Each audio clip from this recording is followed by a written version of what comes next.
Ito ang Broad Streamcast Communicators, ang naiiba at kakaibang plataforma sa digital broadcast.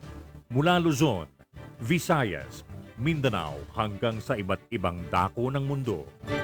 Broad Streamcast Communicators, ang sandigan ng sambayanan mula sa walang labis at walang kulang na pagbabalita, paglilingkod, maglalahad ng mga mapagbuong komentaryo at usaping pambayan para sa kapakanan ng karamihan. Broad Streamcast Communicators, tuwirang maglilingkod ngayon hanggang sa susunod na henerasyon.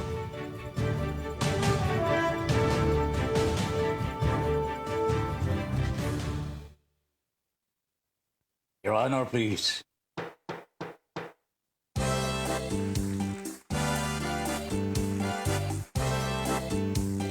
Philippines. Your Honor, please, pakinggan mo reaksyon at komentaryo. Hihimayin ni Ben Paimon ang bawat isyu. Your Honor, please. Mga kurang sa gobyerno, wala siya sinasanto. Mga baho ibibisto, kahit sino. Trabaho lang, walang personalan. Ang tamaan, mabubugulan. Komentaryo'y makatotohanan. Dito lang malalaman. Si Binpay po, inyong samahan. Your Honor, please, inyong pakinggan. Mga isyu sa ating bayan, pag-uusapan. Your Honor, please. Problema ng ating bayan, talakayin, pag-usapan, upang maliwanagan ang taong bayan. Your Honor, please. Your Honor, please, pakinggan mo reaksyon at komentaryo. Hihimayin ni Ben Paimon ang bawat isyu. Trabaho lang, walang personalan. Ang tamaan, mabubukulan. Komentaryo'y makatotohanan. Dito lang malalaman. Si Binpay po, inyong samahan. Your Honor, please, inyong pakinggan. Mga isyu sa ating bayan, pag-uusapan. Mga isyu sa ating bayan, pag-uusapan. Your Honor, please. Philippines.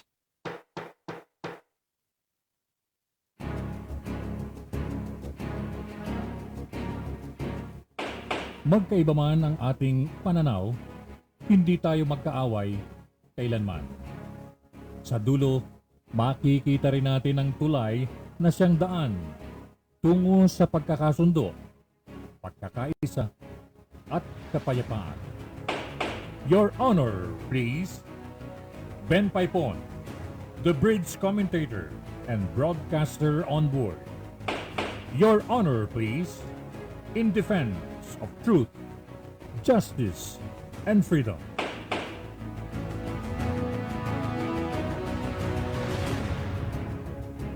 Philippines. Good evening. Hi, Miss Universe. Magandang gabi po.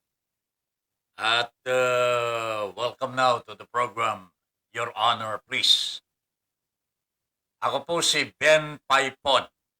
Inviting you now to join us in this program mula alas 8 hanggang alas 10 ngayong gabi. Your Honor, please, Monday to Friday. Ayan, and today is Friday, 2 na buwan ng Hulyo. Biyernes, happy weekend to all. Sabi ni Yu Chao Lim. Back to normal na ho tayo. Ha? Back to normal time. Sabi ni Yu Chao Lim. Magandang gabi, Yu. Back to normal time slot si Kuya Ben Paipon. Kahapon late na late to tayo. Oh? Pasensya na po kayo. Gandang gabi po sa inyong lahat. Tonight, marami po tayong pag-uusapan. Alam po ninyo mga kabayan, ako itong DBM, naglabas na po ng mga data ho nila. At sinasabi po dito, gaano kalaki ang pera na hindi po nagagamit ng ating pamahalaan during the pandemic. Ang laki-laki pala ng mga inilalaang pera ho dito. Pero bakit hindi po nagagamit lahat? Oh, ito ho, DBM releases unspent budget during pandemic. As of June 25, 168.7 billion pesos ang approved. Oh, pero ang nagagamit lamang po is 666.5. Oh, naku, ang laki-laki ho nito. Of the 157 billion released to DOH, ito ha, ibinigay po sa DOH, only 51.4 billion spent according to DBM. Hindi ko po malaman, hindi ko po maintindihan kung bakit sa kabila ng malaking budget ang DBM, ang dami pong kulang. Pero ang laki naman pong pera ay hindi nagagamit. Bayanihan 1, merong pong budget, unspent budget sa Bayanihan 1, 47.6 billion pesos. Hindi po nagamit po yan.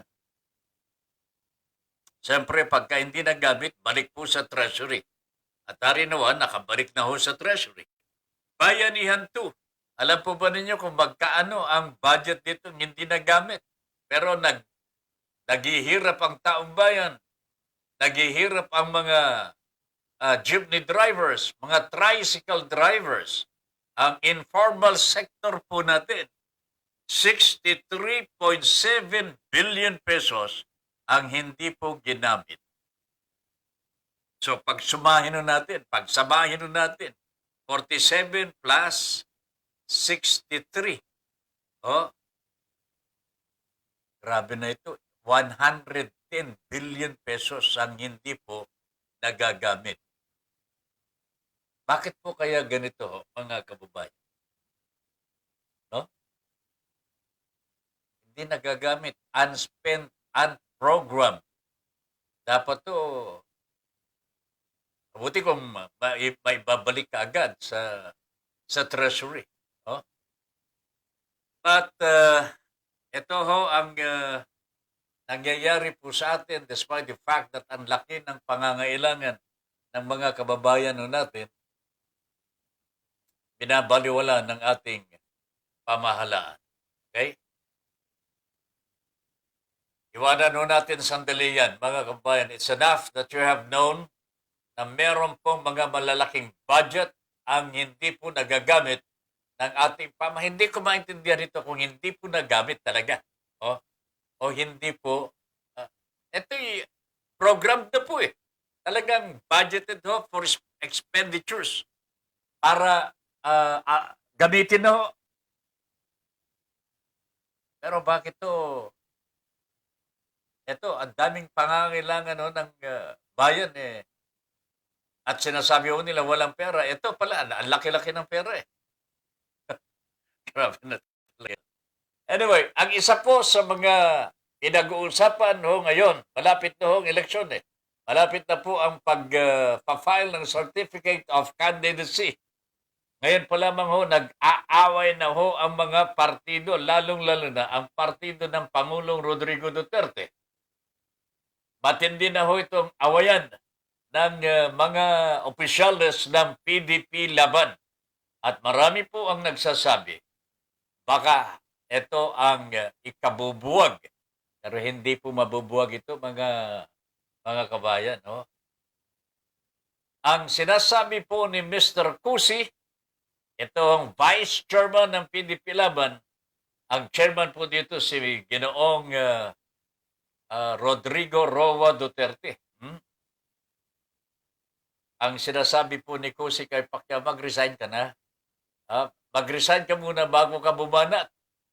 Ang sabi naman po ni Manny Pacquiao, teka muna, ha? Ikaw itong lumalabag sa mga alituntunin, rules and regulations, the provisions of the Constitution of the PDP Laban. Dapat ikaw ang mag-resign. Sino kaya sa kanila ang magre-resign ho dito? Not President Duterte. At hindi po pwede pero hindi ko maintindihan dito bakit hindi po kumikibo ang anak ng founder ng PDP Laban, Mr. Coco Pimentel, sir. Oh, what is happening to the party of your father?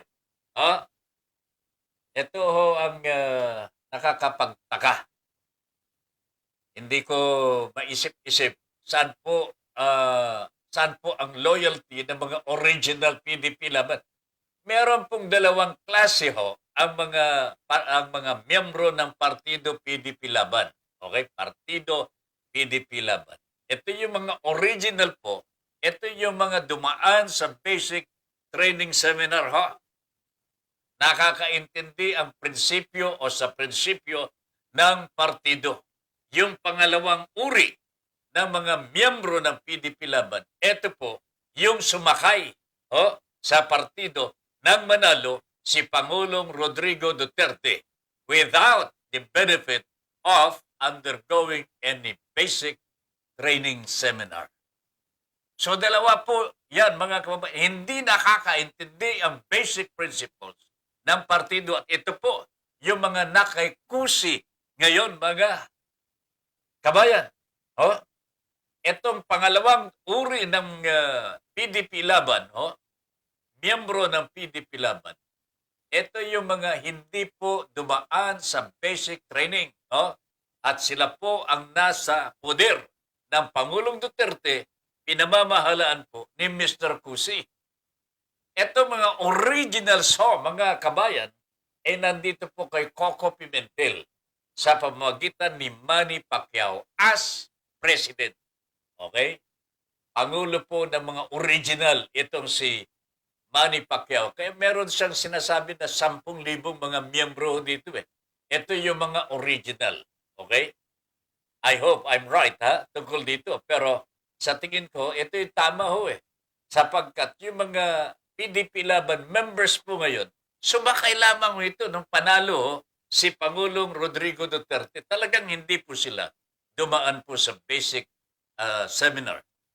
Kanya hindi nila alam kung ano po ang napapaloob sa doktrina ng Partido PDP Laban. Ito ngayon po ang umaaway dito kay Manny Pacquiao na original. Alright, okay. Sana magsalita si Coco Pimentel tungkol dito sa alitan ng dalawa. Mahalaga po na malaman po ng taong bayan ano ang paninindigan ng anak ng founder ng PDP. Okay? Kasi ang laban po kay Ninoy Aquino po yan. Pinagsanib lamang po yun ng interim batasang pambansa panahon pa ni Mr. Marcos. Ayan. Alright? So, sana para maayos po ang partido. Pero palagay ko, hindi na maayos ito mga kababayan eh. Malalim na po ang pinagtatalunan ng dalawa, si Cusi at ni Manny Pacquiao. Pero hindi po si Cusi ang kalaban dito. Wala naman po siyang balak kumandidato eh. Manny Pacquiao and Pangulong Rodrigo Duterte. Meron pong pinoproteksyonan itong si Pangulong Rodrigo Duterte instead of his party mate. Tingnan niyo, mga kababayan, kapartido ni Pangulong Rodrigo Duterte si Manny Pacquiao. Bakit hindi niya tangkilikin ito? Bakit inaaway niya si Manny Pacquiao? Meron pong inatangkilik, meron pong sinusuportahan ni Mr. Rodrigo Roa Duterte na manok niya instead of Manny Pacquiao na siyang kapartido ng Pangulo. Bakit kaya ganito? napapag-isip ka talaga eh. Makakapag-isip po kayo eh. Ano ang layunin ng Pangulong Rodrigo Duterte?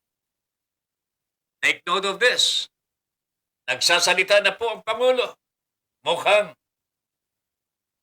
bilib na po siya sa kanyang sarili na siya lamang ang po pwedeng maging Vice President sapagkat meron raw siyang layunin to balance the equilibrium and ano pa, para hindi daw po siya magiging lame duck. Mr. President, lumang tugtugin ng mga iyan. Magagalit sa inyo si Ma'am Angel Panuda, taga Davao City. Mr. President, I don't think that is your real intention. Ang sabi nga po ng nakakapuna, ito ang tunay na layunin ng Pangulong Duterte kung bakit tatakbo bilang pangalawang Pangulo. Bakit daw Pangulong Duterte ay tatakbo bilang pangalawang Pangulo sa susunod na halalan? Ito ho ang sinasabi ng kanyang mga kritiko. At simple lang ito. 1. Lust for power. Ano yun? Pagkagahaman sa kapangyarihan. 2. Para yung takot sa retribution. Ito na po yung pagbabayad ng utang. Pagbabayad ng utang. Fear of retribution. Mukhang huhulihin po siya. Pakukulong ito pagka nagkataon, mga kabayan, pagka wala na siya sa pwesto bilang Pangulo ng Republika ng Pilipinas. He cannot be sued. Hindi po siya pwedeng hatakin sa hukuman para panagutin ang kanyang mga kasalanan habang siya po ay Pangulo ng Republika ng Pilipinas. Pero pagka wala na ho siya sa pwesto, ayan, pwede na ho siyang kasuhan. At ito, dito natatakot ang Pangulong Rodrigo Duterte. Fear of retribution. Pagka natalo po ito, mga babayan, okay? Pagka natalo, wala na sa poder, at kahit, may immunity pa rin. Ito kaya gusto niyang tumakbo eh. Para makaiwas pa rin siya. May immunity pa rin mga kababayan.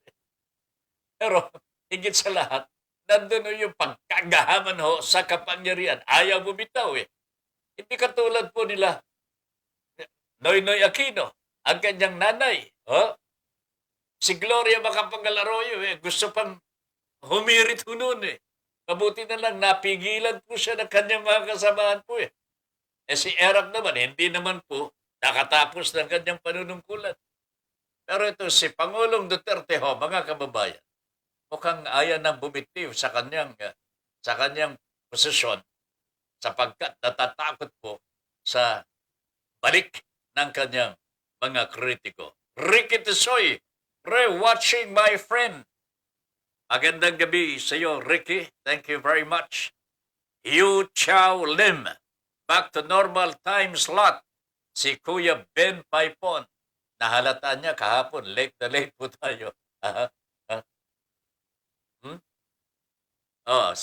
Naggaling po kami kay Mr. Ricky Carvajal Tisoy. Kagabi inulan kami. Nagka-traffic. Ayan, hindi na po nakarating sa ating himpilan because of the huge traffic in the street. And then Pedralves, good evening, classmate. Watching your program, Your Honor, please. Huwag kang bibitaw, classmate. Magandang gabi sa iyo, sa iyong mga family members and to your friends. Nandyan po ba si Gilda Liapitan? Nandyan ba sa Tibigaraw? Si Elisa Escalante, yung classmate din po natin. Hindi po ba ito si Elisa Patino na? Eden, please let me know. Guide mo lang ako dito. Eden Pedralves says, nag-like and share na po. Ayan, thank you very much. Eden Pedralves. Ganda Lacoste mo, blue. TY, again, Andy sa t-shirt. sabi ni Tisoy. Ricky Tisoy. Ang t-shirt ni Tisoy, ay, siyempre, hindi po pangkaraniwan ito. Adidas. Adidas. Thank you daw po, Andy. Thank you very much. Sabi ni paring Ricky Tisoy, nagustuhan po niya yung t-shirt na ibinigay mo sa kanya. At siyempre po, yung ibinigay ni Andy kay Tata Ben Paipon, mabigat po eh. May buhaya po eh. Sa dibdib. Lakos ba naman eh. Maraming salamat, Andy Lauzon. And stay safe palagi, Stay safe. Alam ko marami kang lalakarin, marami kang pinupuntahan. Be careful and take all necessary precautions to be safe. All right. Eden Pedralves, nag-like and share na daw po siya. Thank you very much, classmate. Josephine Roquero. Good evening, Sir Ben Paipon and Miss Universe. And Your Honor, please, blessed Friday. God bless and God first. Chincha Buste is watching. Chincha, magandang gabi po sa inyo at sa iyo mga kasama po. Ayan, si Ma'am Gilda Liapitan is watching. Classmate ko din ito. Gandang gabi po. Gild, thank you very much. Chincha Buste. Good evening po, Sir Ben. May we all have a blessed weekend. Ayan, hangad ko din yan para sa inyong lahat. Charlie Fry, kung dati ay sasampalin lang ang virus, ngayon naman ay tatakpan ang bunganga ng bulkan. Ano ba naman ito, pare ko? This is the kind of president we have, really. Sasampalin ang virus, sabi ni Digong eh. Ngayon po, kasi nag-aalburuto ang Taal Volcano, ang sabi ng Pangulo, tatakpan ang bunganga ng bulkan. Of course, it's just like a joke. It's just a joke. Lahat naman ng nagaganap mula nang dumating sila sa buhay natin ay isang masamang biro. Ayan, nababahala na ang karamihan sa pag-aalburuto ng bulkan. Nakukuha mo pa ang magbiro. Baka talaga. Naku, tay, so insensitive. Iba ka talaga, tay. So insensitive. Naku, Mr. President. There are times na talagang okay lang ang biro-biruan eh. Kasi we human beings cannot live without humor. Pero humor has a time and space. Hindi po biro-biro yung pag-alboruto ng bulkang Taal. You know what, mga kababayan, ang dami na pong inililikas ngayon sapagkat tatlo po yung lumilitaw pong problema ho ng mga volcanologists sa Taal Volcano ho, mga kababayan. Yung magma at saka yung sasalubong ng malamig na tubig at saka yung magma na gagaling po sa ilalim. Diyos ko po, mga kababayan, nakakatakot. Yan po ang pumuputok. Pagkatapos mayroon pang fountain. Fountain magma ho. Ano bang tawag nila ho doon? Ayun. And then merong yung gas, sulfur dioxide. Ito po ang ito ash. Pataas ho ito eh. Pagka yan sabi nga ng kausap ko kanina sa Radyo Pilipino, pagka yan dumapo sa bubong, yari ka, bagsak ang bubong mo sa bahay mo.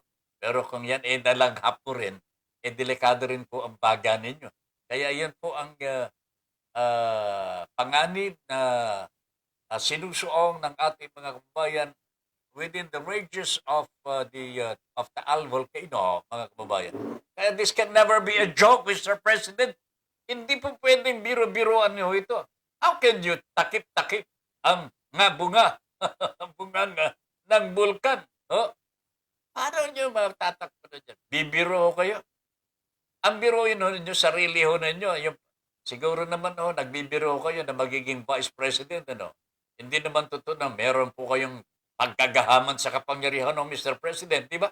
Wala naman po kayong pagkagahaman. Hindi naman po ninyo ugali yan na panatilihin ang sarili ninyo sa posisyon, di ba? Kaya hindi totoo na magba-vice president po kayo. Walang maniniwala ho dyan. Oh? Not even PDP Laban members. Ginugulo lamang ninyo ang partido ninyo mismo. Kasi gusto ninyo manalo si Sara. Yun lang naman ho eh. Anak ng pating. Kayang-kayang silipin. Kayang-kayang sisirin ng taong bayan ang laman ng pag-uisip po ni Pangulong Duterte. Sapagkat ang naman ng utak naman ito, mababaw ho eh. Talagang napakababaw ho. Eh, biro-biro na yan. Akala po ba nyo, nakakatuwa? Kapag si Dolphy ang nagbiro ho, mga kababayan, tatawa talaga ang taong bayan. May laman ang kanyang mga jokes. Oh. Kahit si Fernando po Jr. Kung minsan nakakapagbitaw ng nakakatawa ho, talagang tatawa ang taong bayan. Pero kung si Pangulong Duterte ang magbibiro, wala hong natutuwa. Bakit? Babaw naman ng joke nito. Ang babaw talaga ng joke nito, Charlie, kaya wag ka nang mababahala. Ha? Hindi kayang takpan ni Pangulong Duterte ang bungganga ng bulkan at hindi po niya po pwedeng pagsasampalin ang virus sapagkat hindi niya nakikita ang virus. Ayun ako. Jomay Maymar, gandang gabi sa iyo. Good evening. Ha? Good evening po, Sir Ben. I'm watching po from Bulacan. Kamakailan, kahapon, nandun ka sa Nueva Ecija. Nasa Bulacan ka ngayon. Nanonood po kami ngayon ng tatay ko. Nandyan ba si tatay? Oh, sa inyong programa, Sir Ben. Hanggang kailan si tatay? Maybe we can tignan natin. Anyway, tignan ko kung magkakausap tayo mamayang gabi. Ha? Maaring baka magkausap tayo mamayang gabi. Angelica Paz, good evening po, Sir Ben Paipon, Your Honor, please, and Ma'am Lynn, Miss Universe. More power, keep safe, and God bless to all, especially sa inyo sa BSCC family. Thank you very much, Ma'am Angelica. Dangs Ebana Galon is watching. Magandang gabi, Dang. How is everybody there? Good evening po, Tata Ben. Napanood ko yung video mo, ha? O, ayan. Na-share na ho yun. Okay. Emmanuel Maranan. Good evening, Tata Ben. More power po sa inyo. Thank you very much. Manny, thank you very much. Eve M. Ramos, magandang gabi. Lilian Gabriel, a blessed Friday, Tata Ben and Miss Universe. More power po to your honor, please. Stay safe and healthy. God bless us all. God first. Dan share na po, Tata Ben. Ay, salamat naman talaga. Blessed week. And ahead, Sir Ben Paipon, your honor, please. And Miss Universe. Yan ang bati ni Ma'am Eve M. Ramos. Thank you very much, Eve. May flower pa, no? Yung iba heart. Ito si Eve flower, ha? Ito si Ma'am Lilian, heart. Alright. Mga kababayan, meron tayong tatanggaping tawag mula sa Occidental Mindoro ngayon. Ito po ang tumatayo na tumutulong sa mga katutubo at mga inaaping mga magsasaka sa Occidental Mindoro. Sana ho yung mga opisyalis dyan sa Occidental Mindoro or wherever you are, lalong-lalo sa DENR, sa Department of Agrarian Reform, at Department of Agriculture, and all other concerned agencies, makinig po kayo dito sa pag-uusap po na gagawin ho namin ni Mr.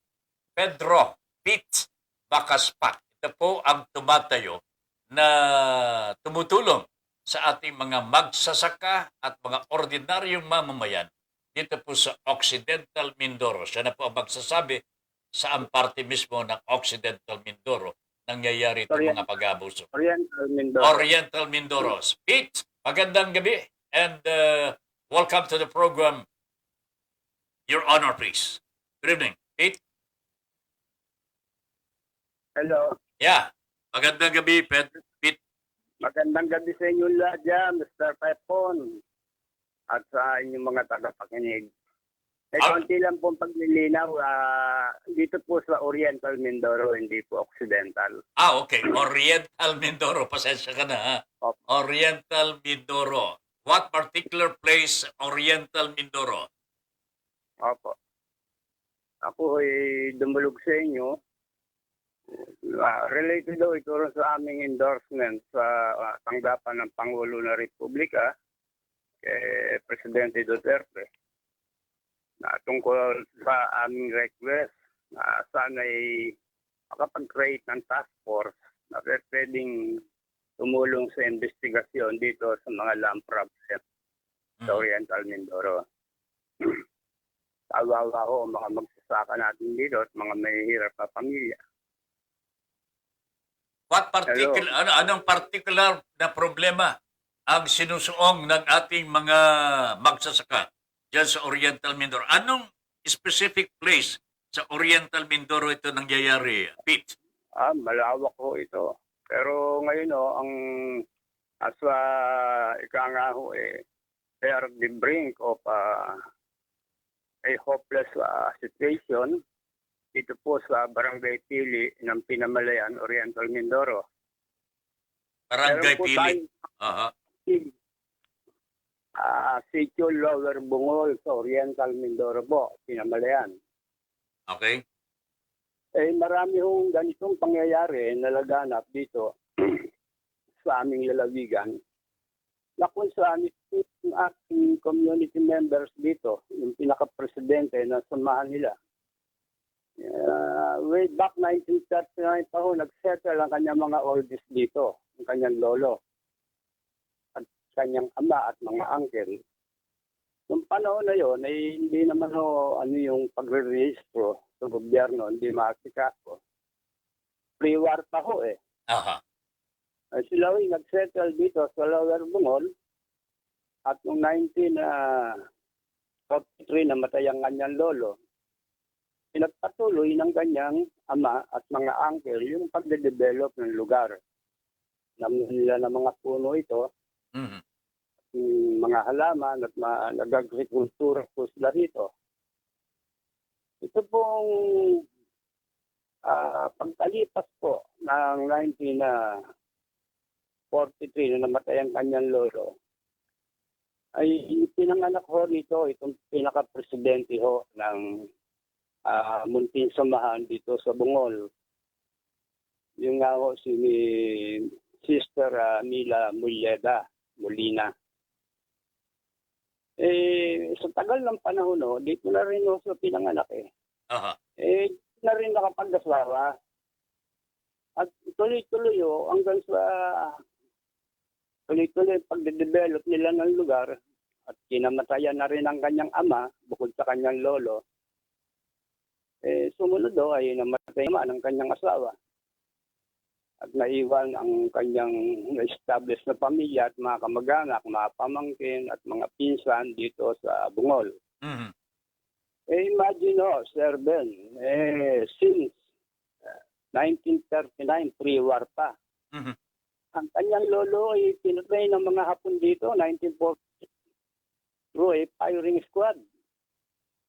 At ang kanyang ama, dito na rin namatay, ang kanyang asawa.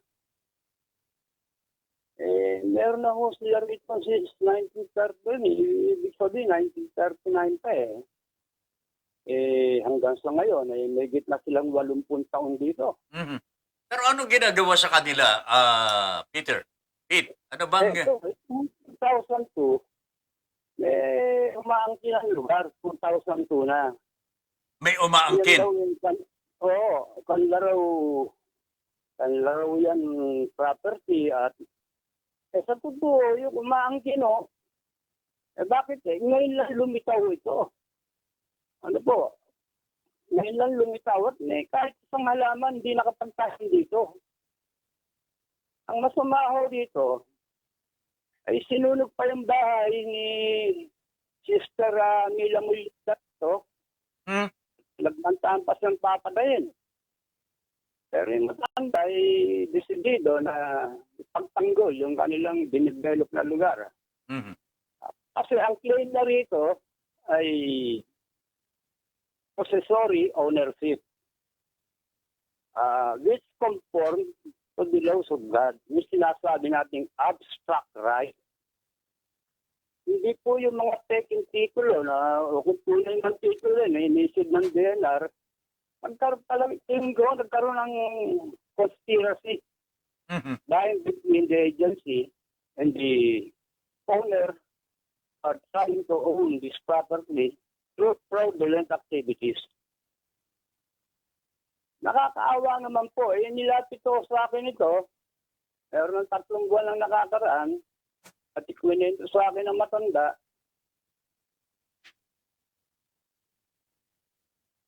Pete, nawala. Nawala yung signal ni Pete. Nasa Oriental Mindoro kasi. Itong kausap po natin si Mr. Pete Makaspak. Nakikita ho ninyo, nadidinig po ninyo ang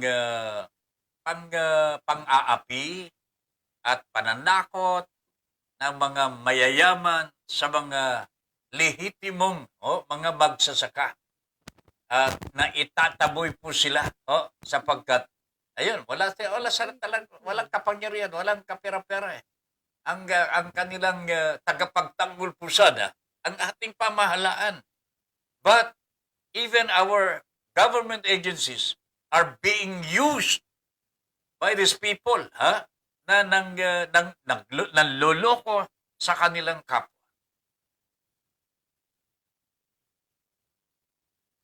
Meron pong ipinadalang mga kalatas ito si Mr. Pete Makaspako sa atin.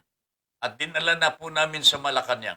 But probably kung nakikinig po si Pete Makaspako ngayon, pwede siguro padalhan mo rin si Secretary si Mato at ng DENR para sa ganun matignan at maimbestigahan itong mga nanloloko sa kanilang kapwa dyan sa Bungol, Barangay Pili, Pinamalayan, Oriental, Mindoro. Ganun din po siguro. And I do not know kung meron pong pakialam ang Department of Agrarian Reform dito. Kung ito po ay palayan, sakahan, maybe they have. Alright, sandali lang Balikan na natin si Pete. Pete? Okay.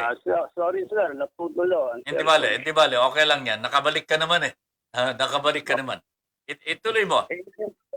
Meron akong information na nasagap na matatalo sa kaso si Ms. Moleda dahil wala sa maipakitang titulo. Walang may pakitang titulo pero sila po ang matagal nang nakatira dyan sa lugar na yan. Oo, sila ang nag-develop.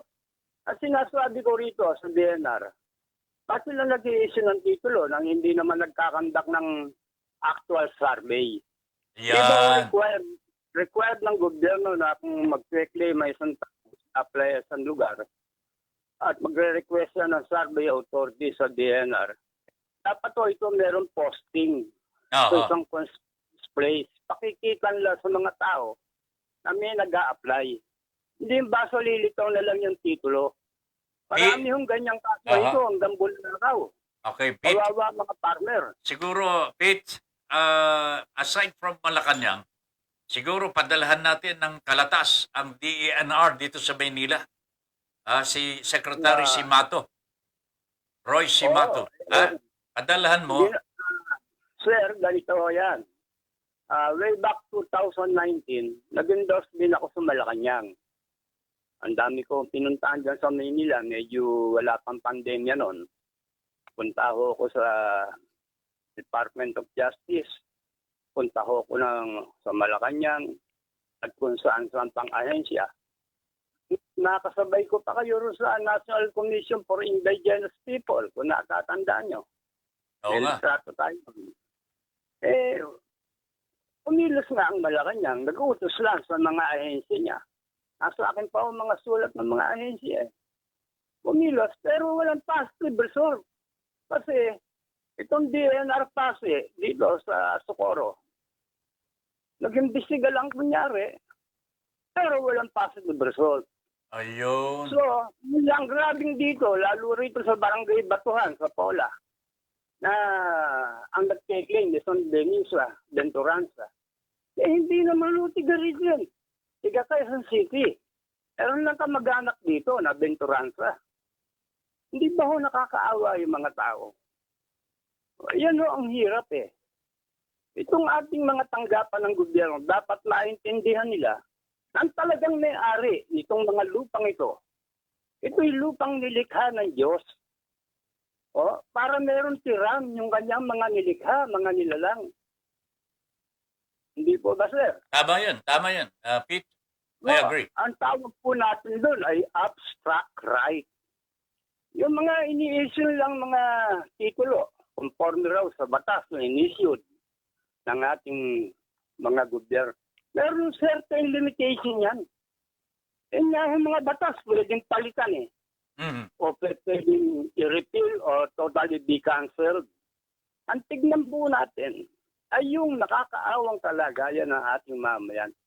Meron bang equalization here? Equilibrium there? Or eradication of the slum dweller daw? Mali. Mhm. Eh ngayon yung endorsement mo hanggang ngayon, walang sagot. Second endorsement na ito. Now, I am planning na siguro last recourse namin. Kung hindi kami pakikinggan ng national government, ilalapit ko ito sa Commission on Human Rights. Mm. Paglalaban ko na ito kahit ano mangyari sa akin. Pete, Tanda na ho. Pete, siguro, andalhan mo muna ng kalatas, ang DENR, at i-course mo dito sa ating Okay po, Your okay. Honor, please. At kami ang Okay po. makikipagtalastasan sa kanila for in behalf of the people ng Pinamalayan. Kay Secretary Roy, si Mato. Roy Simbatu, ha? Ako na magdadala dun sa sa kanila. Opo. Ako yung way back 2019, sumulat pa sa akin si John Castraciones na region. Si Meron pang Morente. pati si Morente. Eh, wala hong nangyari. pati Eh, si dito John. nga, lalaki ng lupa rito ng mga Morente. Ako'y nagtataka, bakit ganun distribution? Mm. Sa land rights o land title na sinasabi. Pati si John, Padre, padalhan mo. John Castraciones. Okay? Opo. Ako kasi ako na bahala magdala sa kanila. Okay. Sir, Ben, ganito lang po. Tayo naman hindi tayo pansarili. Katulad ko, sa Manila, alam naman ninyo yan. Mga nakalabang ko nung araw yan, pang-apis mahirap. Sila Contesa, sila Calixto, sila Gerald Tomas, Karingan, rally ko yung MC niyan. Alam naman ninyo, naging buhay ko. Mm. Walang ibang tumulong sa akin kundi Radio Veritas during the time. At iniwan ko ang mga trabaho ko sa gobyerno, nag-resign ako. Hindi ko masikmura. Nabubuhay yung mga Pilipino sa kahirapan. Sorry ho. No, Sir, it's okay. Tama lang naman yun. And during those days na nasa Radio Veritas, Opo. kasangga mo na ako nung araw pa. Opo. Yun nga po kayo lang ang natitira ko. Parang kapatid ni. Mm. The best of my friends. Wala pag mahirap ang tao at nahirapan sa laban sa buhay, pinaglalaban mo ang totoo. Isang nawawala mga kaibigan mo. Correct. So, hayaan mo, Pete, try to do some, yung pinaggagawa ko sa iyo, sulatan mo si Batu, sulatan mo si Castraciones, and I will deliver the letters for you. Okay? Opo. Alright. Ilagay mo na doon yung mga kalakip. Ilakip mo na doon yung mga evidence na ginagawa ng mga land grabbers dyan sa area mo. Okay? Alright. Baka tumawag ulit to sipit. Pasensya na ho. Nawawala ang signal ho natin. Pero ito po yung problema Hindi lamang po sa Pinamalayan, Oriental Mindoro. I think this is all over the Philippines, mga kababayan. Ganyan po kakurap ng ating pamahalaan ho sa ngayon. Oh, hindi lamang po sa DOH ito eh. Dito natin nakikita ho mga kababayan. Oh, Pinamalayan Oriental Mindoro. Marami pong mga land grabbing incidents po dyan. Paano po sa Batangas? Oh? Paano po pa sa ibang lugar? Ang dami pong mga kawaawang mga natives, yung mga katutubo po natin. Malapit na po sila sa langit ho sapagkat patras ng patras ho.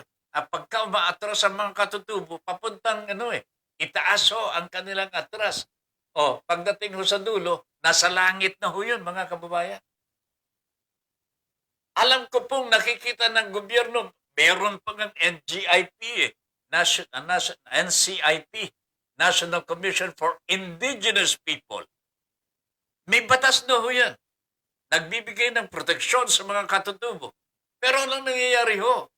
Ang mga katutubo napapagbintangan kakampi ng NPA. Hinuhuli po sila. Tinatanman po ng baril. Sino ang tumutulong mo dito? Who is going to help them? Tignan ho ninyong nangyayari ho dito sa, even in Cebu. Dito sa Pampanga ho, Tarlac, ganun din ho. Sambales. Nakakaawa ho talaga ang Pilipino ho sa panahon na ito ng Pangulong Rodrigo Duterte ho. Bukas daw po, meron daw pong expose si Manny Pacquiao. Bago siya tumulak papuntang Amerika at labanan ito si Spence, mag-iiwan daw po siya ng mga expose. Abangan ho ninyo yan sapagkat alam po ninyo si Manny Pacquiao hindi naman nagsisinungaling ho yan eh. Kung magsalita ho yan, mababa lamang po pero talagang katotohanan. Okay? Hindi katulad po ni Pangulong Duterte. Tingnan ho ninyo. Hinamon niya si Manny Pacquiao na magsabi ng totoo. Di anong ginawa ni Manny Pacquiao? Likas naman makatotohanan yan, di ba? Nagsabi po ng totoo. Nagalit po ang Pangulong Duterte. Sa tingin ho ninyo mga kababayan, bakit ho nagagalit si Pangulong Duterte kay Manny Pacquiao na tinugon naman ang kanyang hamon? Isa lamang po na dalawang bagay ho ang masasabi po natin dyan. Si Manny Pacquiao nagsasabi ng totoo. That is one. Galit ang sinungaling sa nagsasabi ng katotohanan. Tama po ba? Yun. So, Mr. President, ano ho sa inyo? Bakit kayo nagagalit kay Manny Pacquiao? Because he's telling you the truth. At kayo naman, hindi nyo matanggap na totoo ang sasabi ni Mr. Manny Pacquiao.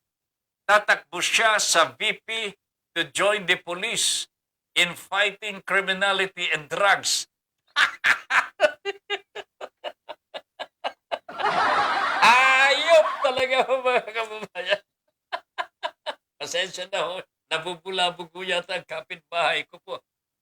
Isipin po nyo, sabi ni Pangulong Duterte, hindi po ba siya nahihiya dito? Sabi ni Charlie, ito tatakbo daw siya sa Vice President to join the police in fighting criminality and drugs. Kaya pala gusto niyang armasan na yung mga civilian o gags talaga. Di na nga niya na-solve in 6 years. Tapos another 6 years ulit. Ano siya? Sinuswerte. Come on, Mr. President. You are the worst liar in the country today. Ikaw ang nagbansag kay Manny Pacquiao na sinungaling.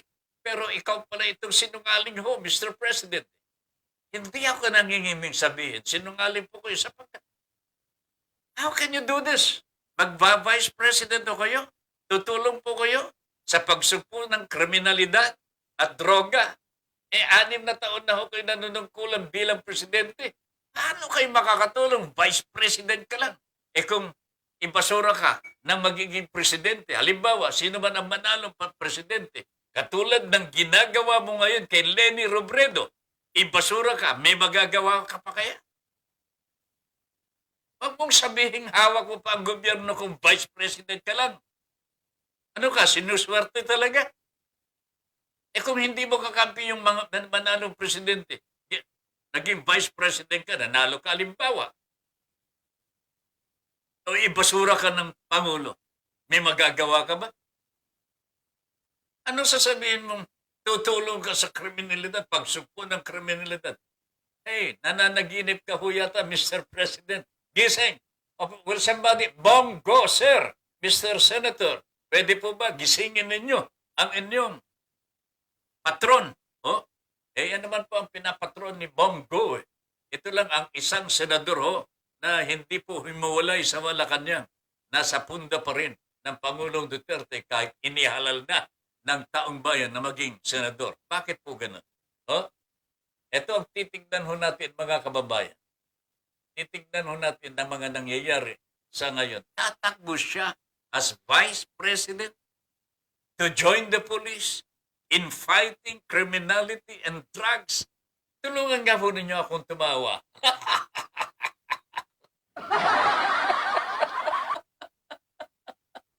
Ay, nako talaga. Soy, wag ka muna matulog, pre. Wag ka muna matulog. Jimmy Tuplano, wherever you are, my friend. How are you? Good evening. Magandang gabi sa iyo. Di nga niya na-solve in 6 years. Tapos another 6 years ulit. Ano siya? Sinuswerte? Yan ang tanong ni Mr. Charlie Fry. Ay, nako talaga naman ho. Ano ba itong Pangulo natin, mga kapitbahay? Ben Padla, good evening. Magandang gabi sa iyo, partner. Ipagdadasal ko ang mananalo, Tata Ben, yung may takot sa Diyos at may awa sa kapwa. I think this is the best. No? Yan, tama ho yun. Ipagdadasal ho natin sa Diyos. No?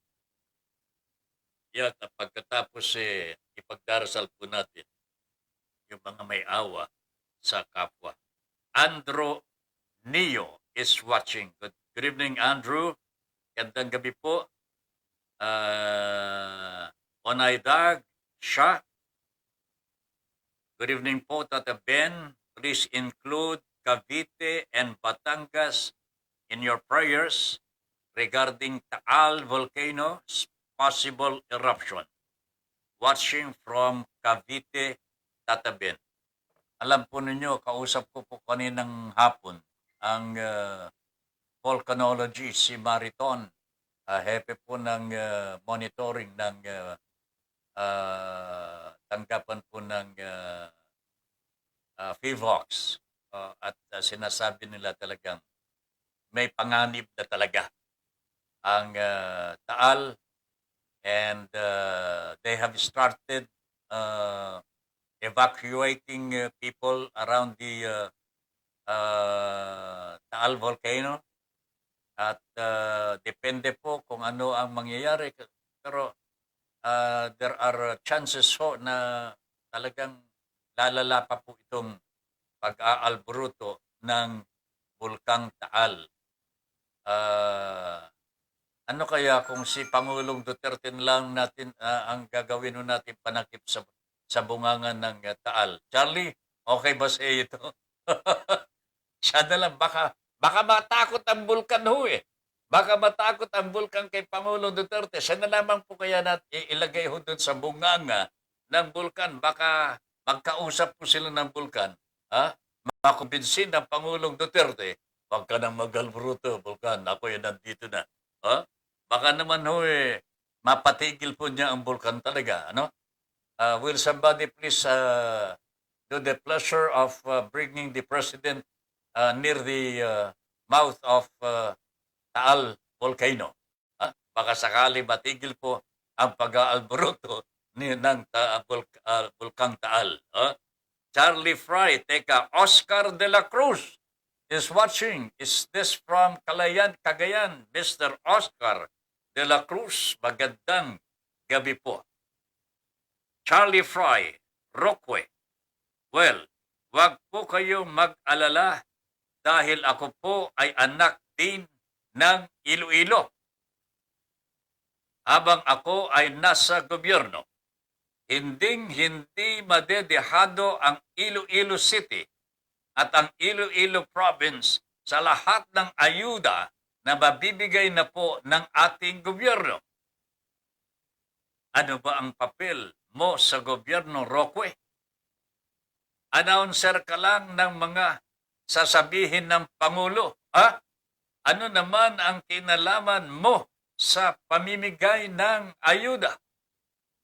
Alam ninyo mga kababayan, itong sinasabi ni Roque, sinasabi lamang po niya ang kanyang yabang, kayabangan dahil nasa malapit po siya sa kapangyarihan. And this is what they call abuse of power.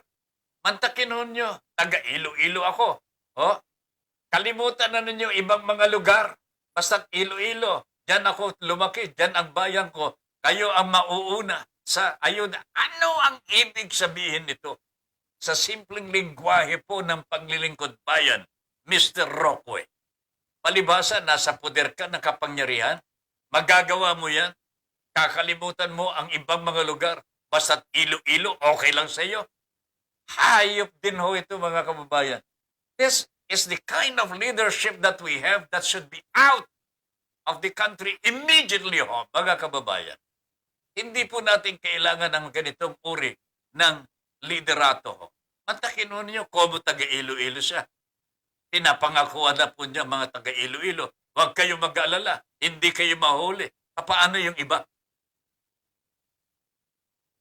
Paano yung iba, Mr. Rockwood?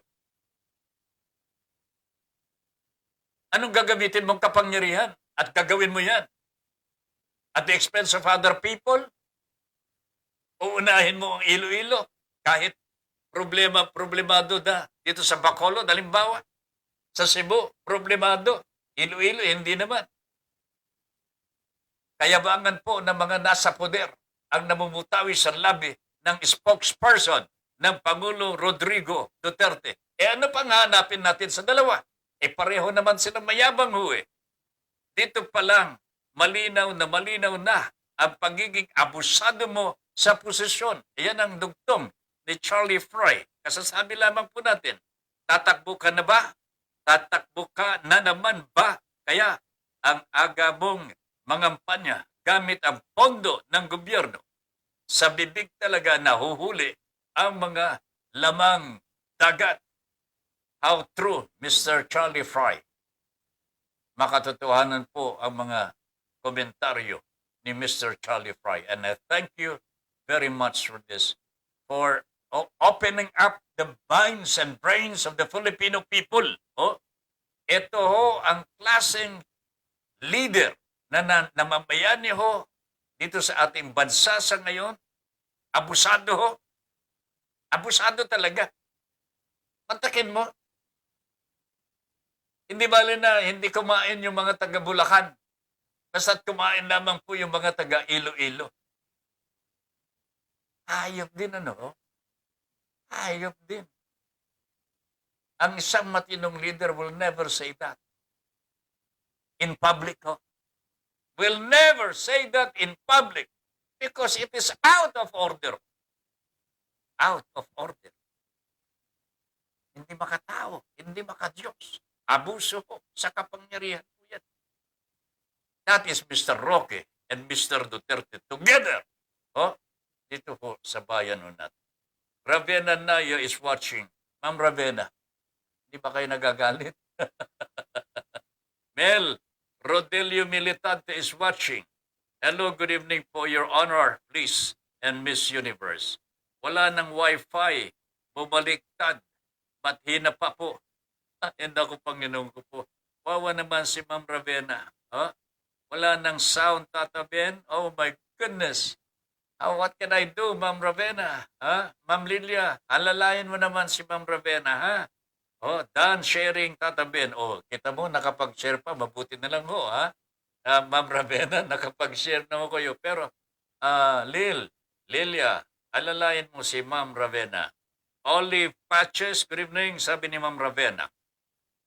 Melito Rodelio Militante, buenas noches, señoras y señores. Que Dios nos bendiga a todos. Tama po ba ang pronunciation ko, Padre? Ha? Mel? Mhm. Ravenna Migs Mendoza Flores. Mel, wow, puro pader at kalahati ng noo nyo ang nakikita ko. Ganun ba? Bakit? O, pader. Hindi pader ito. Ha? Ito yung dingding ng bahay ko, partner. Nasa tabi ako ng dingding. Sana makapunta ka dito sa akin. Ha? Akala mo ang luwag-luwag dito, ha? Ayan. Ha? Kaya nga, litaw na litaw ang ating bungo eh. Okay, thank you very much, Mel. Ravenna Naya, Evelyn, Lou Regala. Good evening.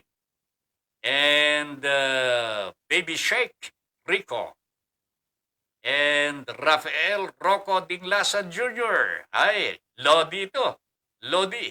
Rufino Pablo. Tataping, good evening po. Magandang gabi po.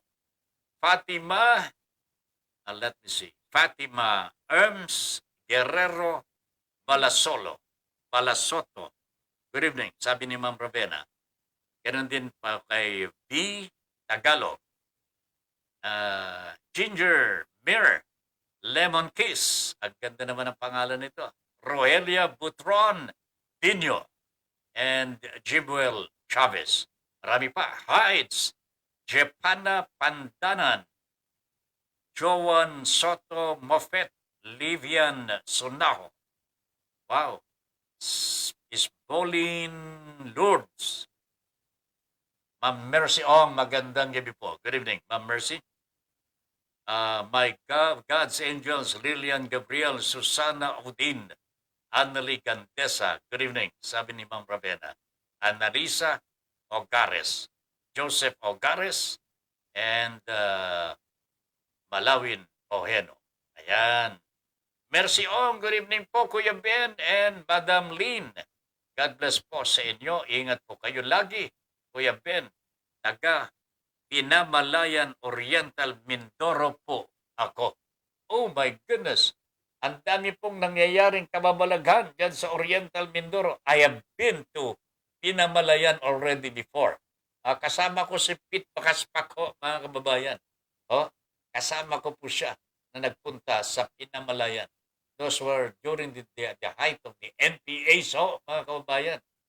Inaapi yung ating mga magniniyog dyan po sa Pinamalayan Oriental Mindoro.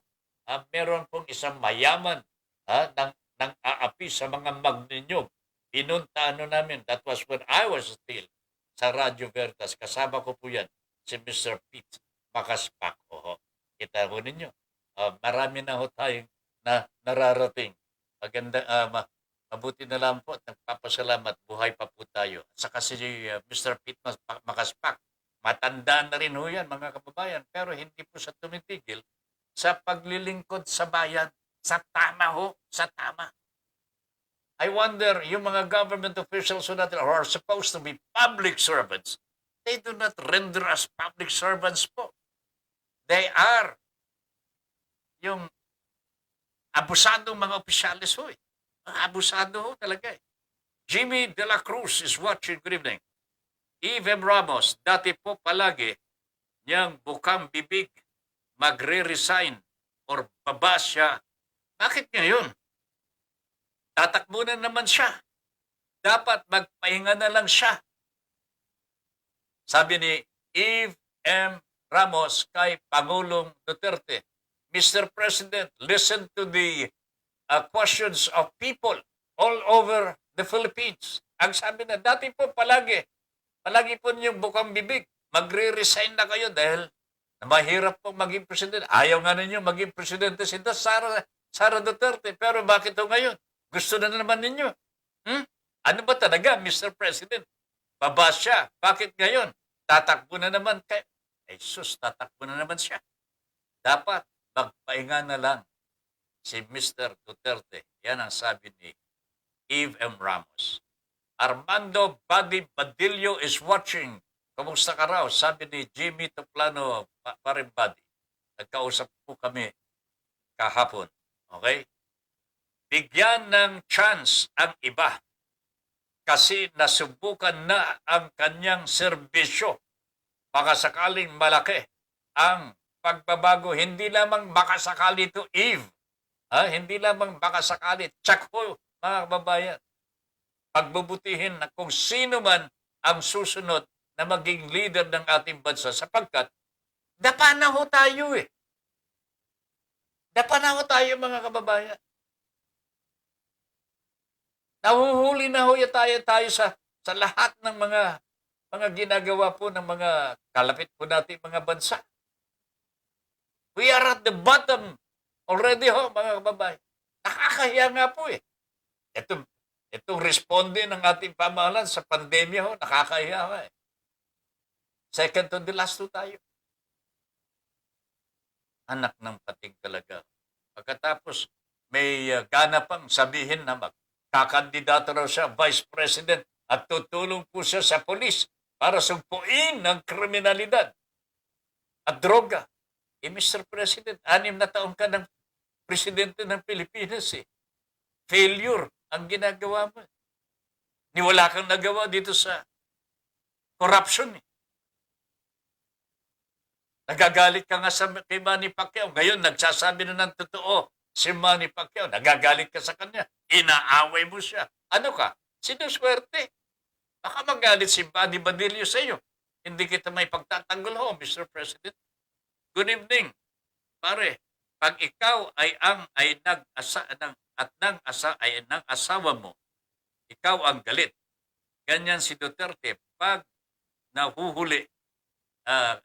Kaya galit na galit. Pagka nahuhuli, nagsisinungaling. Galit na galit. Yan ang sinasabi ko nga kanina eh. Pare Buddy.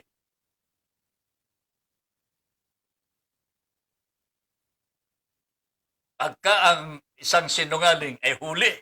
Huli sa bibig. Ay, nako talaga.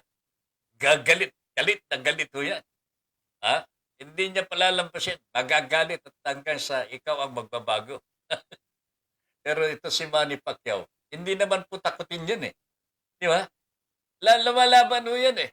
Ang lalaki nga po ng mga kalaban ho niya sa boxing eh. Di ba? Kasi meron siyang tagapagtanggol eh. Panginoong Diyos eh. Yan ang palaging kakampi ni Manny Pacquiao. Saan man po siya pumunta? Kaya hindi po pwede magsisinungaling yan eh. Okay? Ngayon ito, kita ho ninyo. Magsasabi na ng totoo. Kaya galit na galit si Pangulo dahil nakatagpo siya ng makatotohanan. Sabi ni Buddy Badillo, ay ganyan ho, pagka ang sinungaling ay nahuli ng kanyang asawa, gagalit-galit yan. Pagagalitan niya ng asawa, bubugbugin pa nga niya eh. Pero ang totoo niyan, nagsisinungaling po si Mr. Diyos ko po. Senaliv Lisel, good evening po, Tata Ben Paipon, Your Honor, please. And Miss Universe, stay safe and healthy po. Eden Pedralves is watching. Ricky Tisoy is watching. Mary Marilyn Macasukol Onyate is also watching. Bernard Samonte, magandang gabi po, partner. Good evening, Mr. Ben Paipon. Pagbigyan ang iba. Tama na ang perwisyo ni Duterte.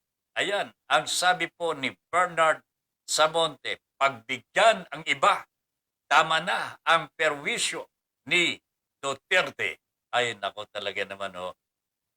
Melito Rodelio Militante, tama po kayo, Tata Ben. Malaki ang pagbabago sa bansang Pilipinas kapag naupo na si BBM sa pagkapangulo.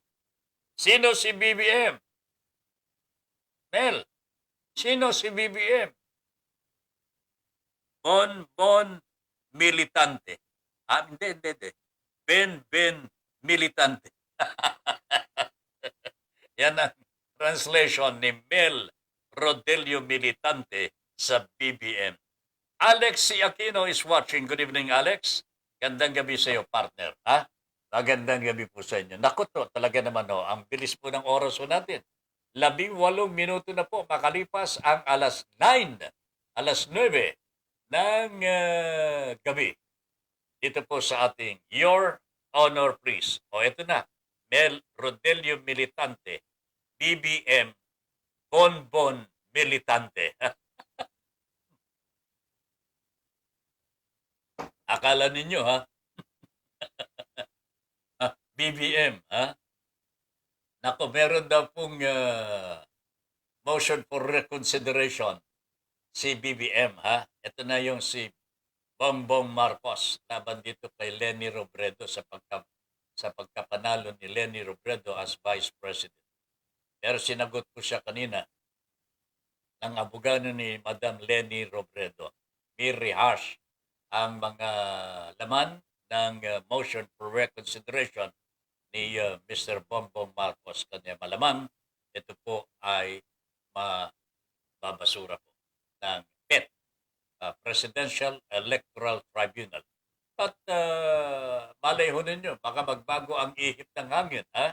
Magbago ang ihip ng PET sapagkat unanimous po yung decision po nila ng nakaraan, eh. Unanimous decision. And it would be very, very difficult indeed na meron pong isa sa mga justices na magbago ang kanyang kaisipan. Kaya ganyan daw po, mga kababayan, kapag medyo ang desisyon is lahat sumang-ayon, mahirap pong baguhin yan sa dakong uli. Alright? So, Mel Bonbon Militante. Okay. Meron po akong nabasa kanina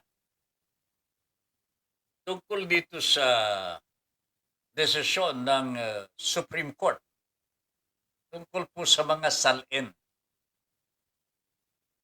Ito po yung assets and liabilities net worth ng mga government officials. Okay? Nakadeposito po ito sa ombudsman. Marami po ang gusto makakuha ng kopya ng mga salin na ito sapagkat dito po dapat nakalagay ang totoo na assets and liabilities of whoever is holding positions in the government. Okay? Dito po nakasaad yung talagang totoo. Ha?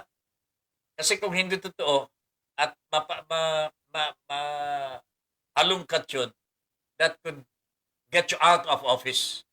At maaari ka pang makulong kung ikaw ang may-ari ng salin na yan. Okay? So that is how important the salin is, mga kababayan.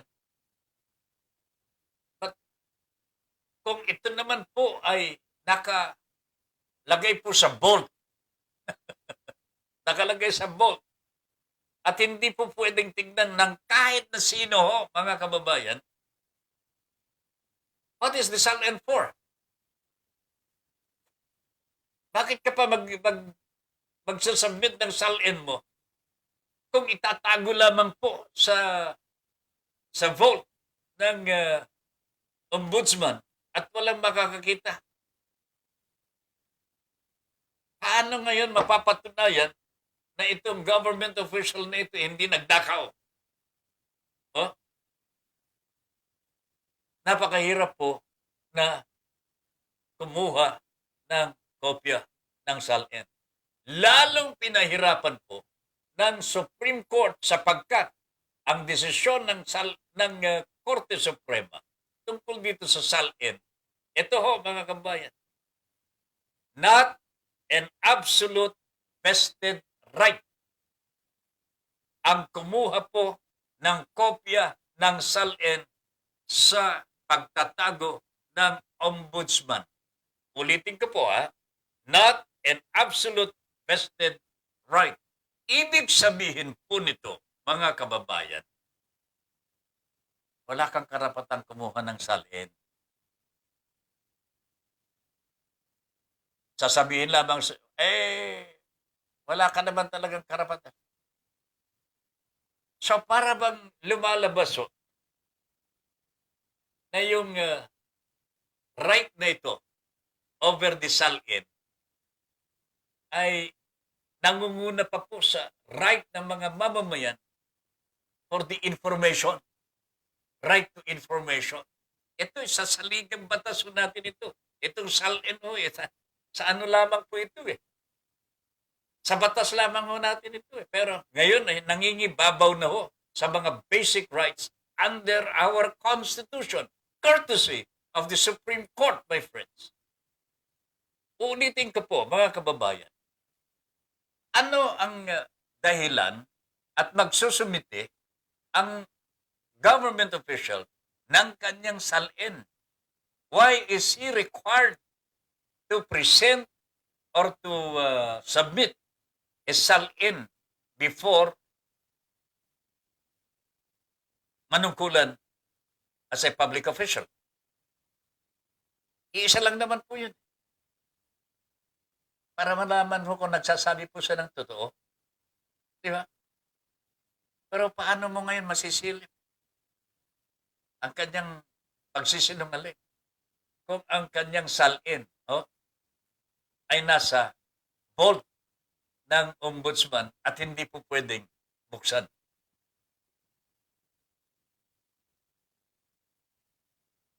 Meron yatang hindi tama ho ito, mga kababayan, na ginawa ng Korte Suprema. Simply because even the Supreme Court now, justices are supposed to submit their own salins, but because of this decision, which protects them, napakasama ho ito eh. Kumbaga ito, legislation for particular person ho. Bawal ho sa batas ho yan eh. Ito, nagdesisyon ng Korte Suprema to protect itself. How? How can this be? Paano ito, mga kababayan? Paano ka makakuha ng salin ng isang Justice of the Supreme Court? Kung ang Supreme Court mismo ang nagsabi, that is not an absolute vested right for anyone to get a copy of the salin. Ay, nako talaga naman mga kababayan. Ito ang napakasama sa lahat eh. Ang makikinabang ho dito, mga justices of the Supreme Court. Yet, sila po ang nagdesisyon para hindi po makakuha ng kopya ang taong bayan. Not even the media. So, tama po ba ito, mga kaibigan? Ito na po ang katapusan ng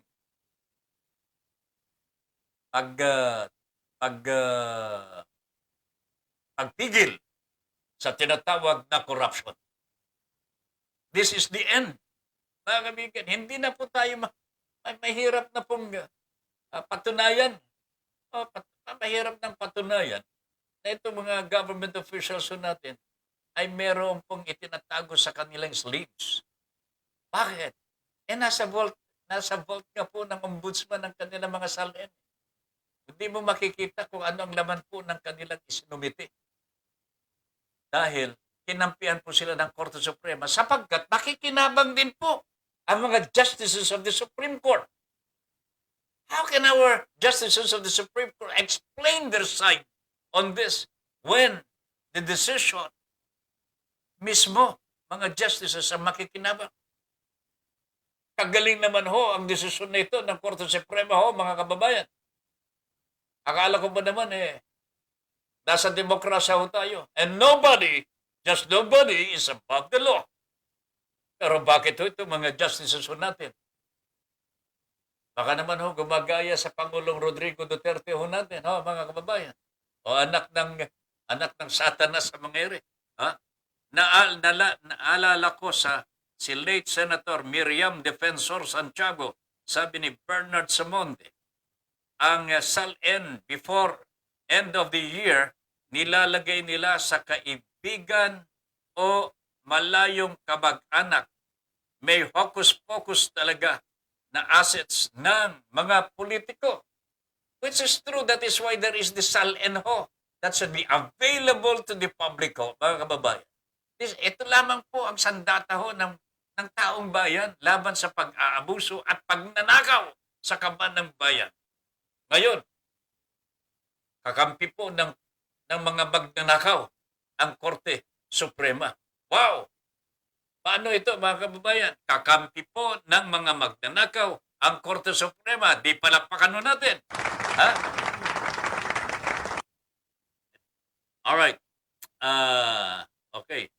tapos na yan. Okay, dito na tayo. Sige lang. Hindi, tapos na rin yan. Okay? Bigyan ng chance. Okay. Sabi ni Eva Ramos, bigyan ng chance ang iba kasi nasubukan na ang kanyang serbisyo. Baka sakaling malaki ang pagbabago. Tama yan, Eve. Ha? Ito si Buddy Padillo. Okay, tama ho yun. Yung asawa. Oh, nagsinungaling, nahuli. Nahuli ng misis. Si Mr. nagsisinungaling. Siya pang galit. Siya pang nambugbog. Ay, ulul talaga. Sana live, ha? Tata Ben, Your Honor, please send Miss Universe safe. Keep safe, stay safe, and healthy po. Okay? Si Bernard, okay. Ito yung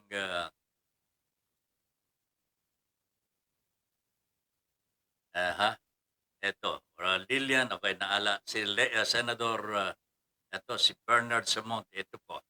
Hindi nila i-declare yung ipinapangalan nila ang ibang assets nila sa distant relatives or close friends. Basta alam ko mostly ng nakaupo, billionaire. May mahirap bang mabibilang lang natin? That is the truth. Mga kaibigan. Lalo na kung maging congressman ka. Ayun nako. Pag upo mo lang, meron ka na. Ganyan ho, katindi ang mga edukado na mga politiko ho natin. Kabit-kabit po ang diploma. Yan ang gusto nyo hanapin yung mga ganyan ho. Gusto po ninyo maging leader ho natin yung mga ganyan. Edukado, kabit-kabit ang diploma. Pero, ano pa ito yung mga sukdulan sa pagnanakaw. Talaga naman ho mga kababayan. Alam po ba ninyo? Ito projects lamang ho, pag-uusapan doon natin. Simpleng project ho para sa bayan. Para sa, halimbawa, para sa Department of Education ho siguro. Pag bibili na kung ano-ano mga gadgets para sa edukasyon ng ating mga kabataan. Manggagaling po ang pondo, siyempre sa Kongreso. Doon pa lamang ho, meron ng ano dyan. Meron ng kasabi po sa Department of Education and Culture. Magbibigay kami ng budget dyan. Magreserba na kayo ng 20% sa amin. Nakatalaga na ho yun. Pagdating sa DBM, which releases the budget, meron ng 10% ho dyan. Kakaltasin ho dun sa budget. 30% na ho, mga kababayan. Okay? Department of, kasi pinag-uusapan po dyan yung bidding eh. Dapat po ang makikinabang niyan DBM sapagkat DBM ang nag-aasikaso sa bidding. Ayan, meron na silang cut dyan. Papunta na ho, nandyan na po sa education ang budget ho, mga kababayan. Purchasing na ho ito. Nandyan na yung kasama ho ang mga Department of Education, yung mga opisyalis nila sa makikipaghati sa DBM sa pagbili ng mga gamit. Nandyan na ho yung gamit. Nabili na ho, mga kababayan. Eto na. Dapat i-distribute na lang. Pero magkano nang nagastos? 50% na ho. Or even 60% of the budget has been lost along the way. Napunta na ho sa mga demonyo na ganit, kahaman sa pera ng bayan. Ito yung processing ko lamang kahit merong ARTA tayo. Yung ARTA, anti-red tape po, walang kwenta ho yan mga kababayan. Kasi wala naman po magkakaso sa mga ito dahil sila lamang po nakakaalam ng SOP. 50 to 60% mawawala po sa budget. Kanya, pagkat nawala na yung budget, nandiyan na yung gadgets, nandiyan na po yung mga materials for distribution. Oo. Ilan lamang po makatanggap. Ha? Ha? Ay, nako talaga. Pinag-aagawan ng mga nandyan po sa opisina. Akin ito, ha? Akin yan, ha? Sige, ibigay mo na din. Mga kababayan, ganyan po ang sistema sa gobyerno natin. Pagdating sa talagang target beneficiary, ala na, katulad po ng bayanihan, mga kababayan. Bayanihan, this is one perfect example of how our government operates. And operates with impunity in corruption, mga kababayan. Corruption. Talaga naman, Eh di lalo na sa Department of Public Works and Highways siguro. Maniniwala po ba kayo na wala ng corruption dyan sa DPWH? Ngayon at ang secretary po ng Department of Public Works and Highways, itong si Mark Villar, anak daw po ng bilyonaryo. Paano naging bilyonaryo ang kanyang tatayo, mga kababayan? Ay nako, nagkakamot na po ako ng ulo. Pero alam po ninyo mga kababayan ko, nakalulungkot sapagkat itong buhay natin. Ang gagaling ko ng mga Pilipino, pero bakit to? Mahirap po, nakaramihan sa atin. The gap between the rich and the poor is so huge. Kababayan, ilan lamang po mga mayaman. Gaano garami po ang mga naghihirap sa atin po mga mamayan. Itong nakakalimutan natin. Ang dami-dami natin mahirap na pinagsasamantala ng mga tarantado. Wala tayong nagsasawalang ibuho tayo. Yan ang mahirap. Nagsasawalang ibuho tayo. Natatakot po tayo sa kanila. Takot po ba kayo? Takot pa ba po kayo? Mga kababayan? O makikiisa na po kayo na sugpuin natin itong corruption sa ating pamahalaan. Okay? Mel, ayaw po nila ipakita ang SALN kasi ito ang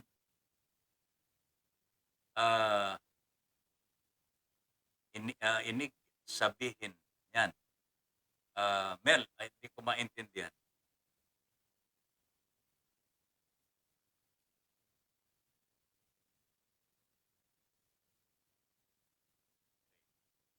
Sila ay lalabas na nagnanakaw. Sila ay lalabas na nagnanakaw. Ayan ang ibig sabihin ng SALN para sa mga public officials. Armando Dungo, ngayon, kung ang kukuha ng SALN ay mismong justices ang kukuha ng SALN nila, pwede kaya? Kita mo nga, hindi na nga makuha yung SALN ni Justice Leonen. Di ba he was threatened of impeachment kamakailan? I think binubuo naman mga justices itong desisyon na ito eh. Ang masakit ho dito mga kababayan, this actually favors justices of the Supreme Court. So nagdesisyon po sila para hindi po sila makasuhan. Kita ninyo yan? Di ba kalokohan ito mga kababayan? Para mga kongresista ho ito. Ayaw nilang pag-usapan at gawing batas muli ang death penalty sapagkat the death penalty will include them dahil yung kaso plunder. Wala naman po mga janitor ang nakakapag-violate sa batas ng plunder ho eh. Kung hindi, itong mga nasa kapangyarihan, malalaki ang kanilang ninanakaw. Kaya sila po ay posible makasuhan ng plunder at maaring maparusahan ng kamatayan. Ayaw ng mga kongresista o yan. So, there is no law to that effect. There is no death penalty sa kanila. O parang justices of the Supreme Court na rin po yan, mga kababayan. They will never be answerable for graft and corruption because nobody will be able to look into their SALN. Wala ho makakakuha sa kanila. Paano mo lalabanan ito? Not an absolute vested right. Meron palang ganun. Na yung ordinaryong batas, sasaklawan po yung probisyon ng ating saligang batas. How can this be, Mr. Justices of the Supreme Court?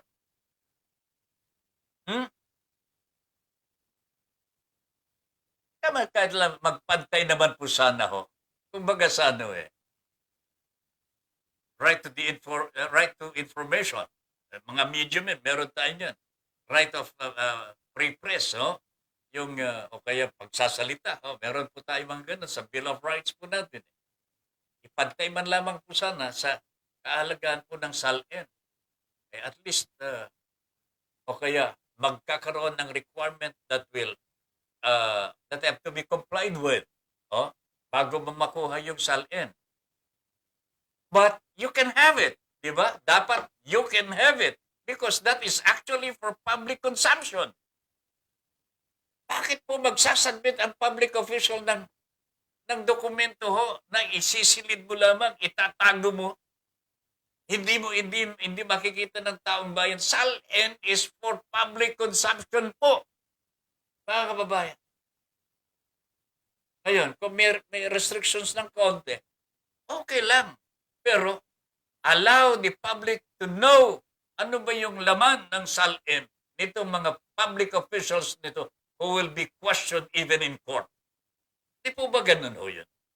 Pero, ang gagaling ng mga Korte Suprema Justices o mga kabayan, inunahan po nila. Ang sino man, wala hong makakakuha. Because, ang sabi po ng Korte Suprema, nobody has an absolute right or vested right over the SALNs. Wow, my friends, mga kababayan. What is this? Is this the kind of democracy that we now have in the country today? We have a weird president. We have a weirder Supreme Court, mga kaibigan. What else? Ano pa ang inahanap po natin? Ano po ang gusto nating baguhin? Okay? So, alalahanin natin lahat ng mga ito, mga kababayan.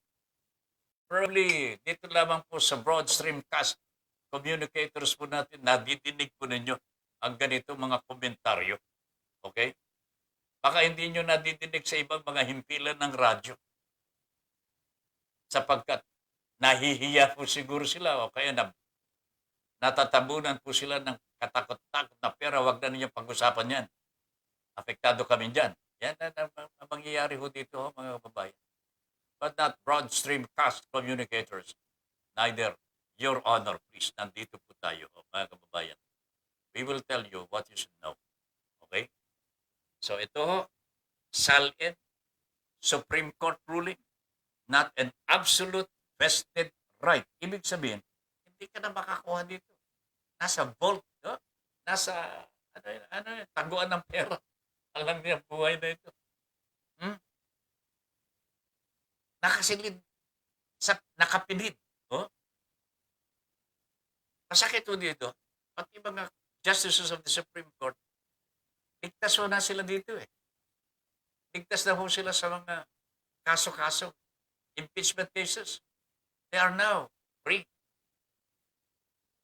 They allow themselves to be free with the decision they themselves make. Wow! For themselves, mga kaibigan.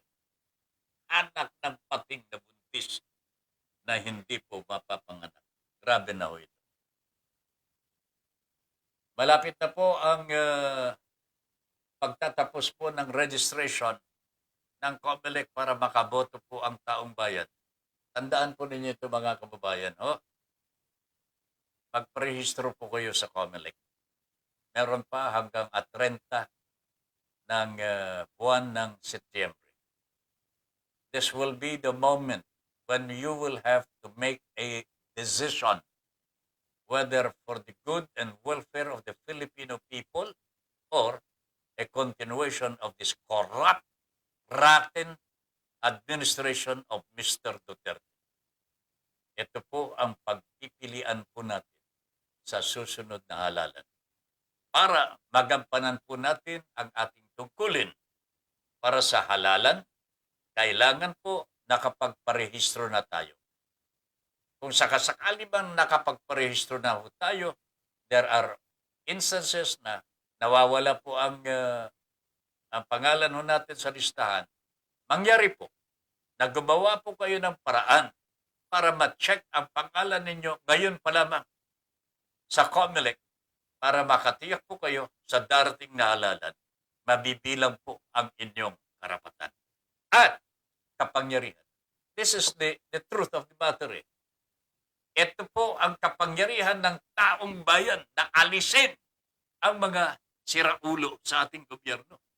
Elected officials, I mean. Okay? Dito po natin pwedeng palitan sila. Kanya kailangan po nakarehistro ang pangalan ninyo sa listahan ng boboto sa darating na halalan. Okay? Areglado.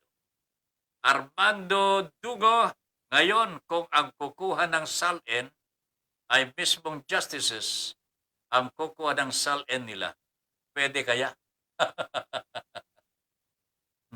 Pwede akong, halimbawa, Justice Ben Paipon, kukunin ko yung SALN ko. Pwede, palitan mo. Kasi, ang mga justices naman na may hawak yun. Pero ang mahalagang malaman natin dito, justices themselves made a decision that is favorable to them. Sila mismo ang makikinabang. Ito nga sinasabi ko death penalty. Bakit ayaw pong isabatas ng mga mambabatas natin ang death penalty? Sapagkat sila ang tatamaan po nito Sila ang tatamaan po nito kung sakasakali man. Ang problema ho nito mga kababayan sila ang nagdesisyon. Hindi sila madadali. Ay nako talaga naman. So ito po, pansinin po natin lahat ang mga ito, mga kababayan. Okay? Hindi na po pwede ito.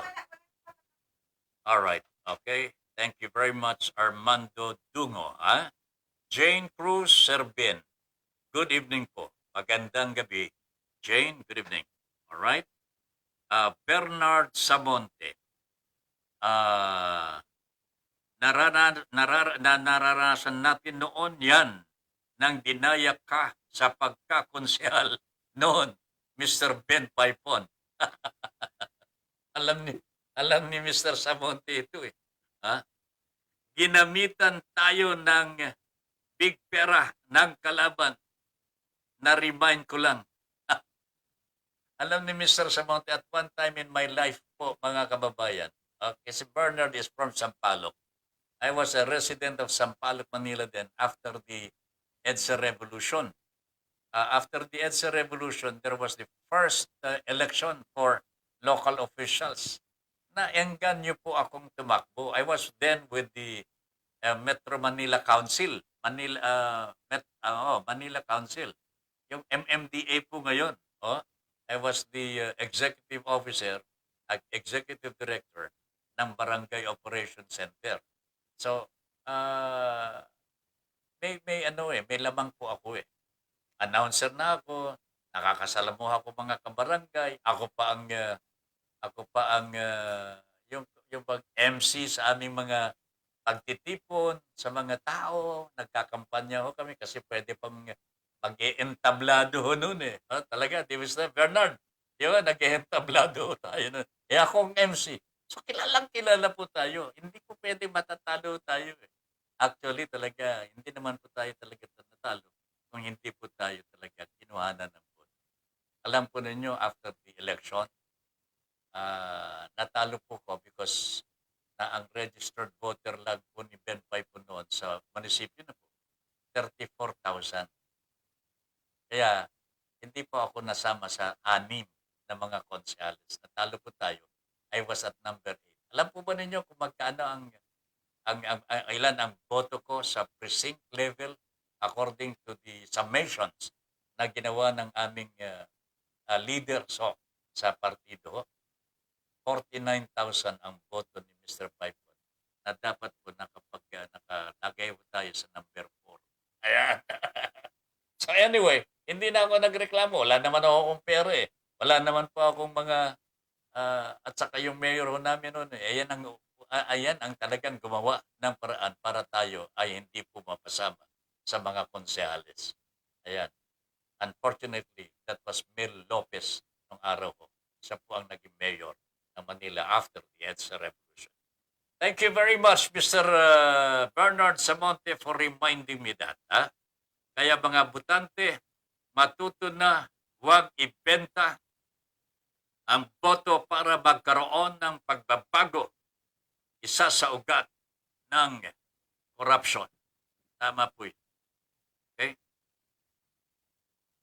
Jane Cruz, Sir Ben, meron pa po bang politiko na may puso para sa mahihirap na hindi korap? Mas inuuna po nila yung bulsa nila kaysa yung nagugutom na mga mamamayang Pilipino na naghihirap lalo na ngayong may pandemya. That is the daing ni Ma'am Jane Cruz. Jane, thank you very much. Kaya mga butante, sabi ni Bernard, matuto na huwag ibenta ang boto para magkaroon ng pagbabago. Isa sa ugat ng corruption. Thank you very much, Bernard. Ha? Baka pag-submit ng SALN, may cash involved. alam niyo yung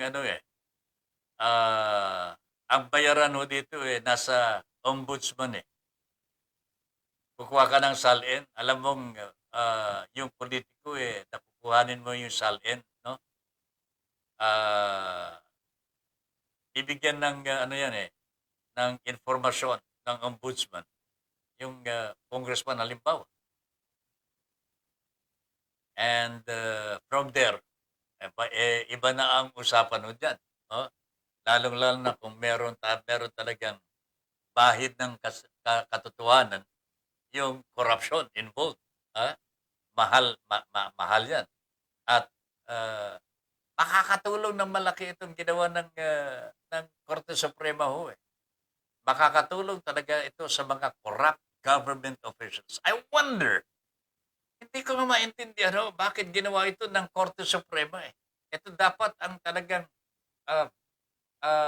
katarungan ho ito eh. Dapat ang Korte Suprema mangunguna ho dito ng kalinisan ho sa pamamahala ho eh. Pero sa ginawa ng Korte Suprema ito mga kababayan, sila ho ang nag-uudyok sa mga magnanakaw sa ating gobyerno na magnakaw pa. Sorry po. Joselito Partosa. Good evening. Watching po si Mr. Partosa. Robin Hakutan. Robin Hakutan is watching. Sir Ben for Senator Movement. Wala na. Damatans na tayo, partner. Ha? Medyo sumasakit na rin ang mga kalamnan natin eh. Mel, 90 days na lang po bago matapos ang pagpaparehistro. Kaya magparehistro na po kayo para pagkakitaan na naman nila ang ating mga boto sa COMELEC o komisyon tuwing May election. COMELEC nga naman eh. COMELEC nga naman.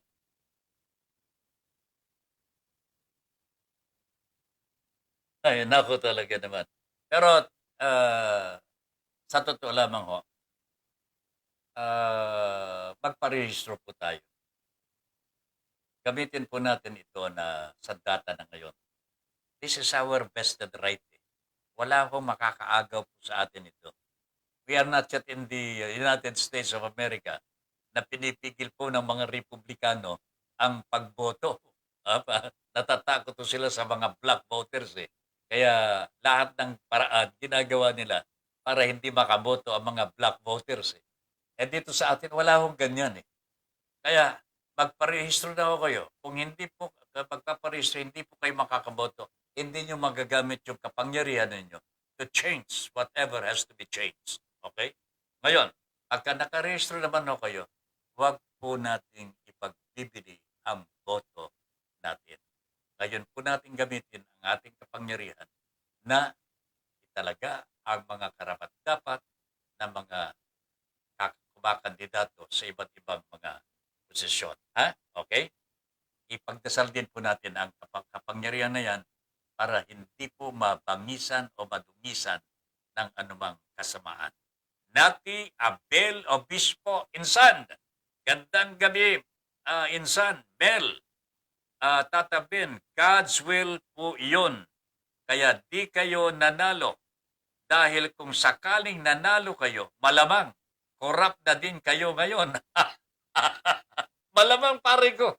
Oh, malamang. Ay, hindi ko inaalis ho. I'm also a human being. I'm also a human being ho, mga kababayan.